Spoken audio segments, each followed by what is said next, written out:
Her har vi en videooptagelse, hvor vi skal prøve at se på, hvordan Lars' fingre de bevæger sig. Hvis vi lige tager den i slow, så kan vi her se, at hans lille finger er bukket ned. Og vi kan prøve at måle vinklen mellem de to fingre her. Sådan. Hvis vi lige prøver at fjerne den igen. Prøve lidt videre. Hvor vi kan se her, at han går ind i den sidste fase, hvor fingrene er lidt for tæt på. Og vi kan lige prøve at sætte en ring rundt om.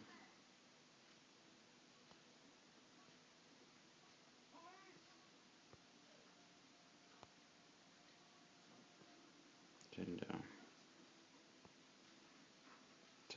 Så lukker vi lige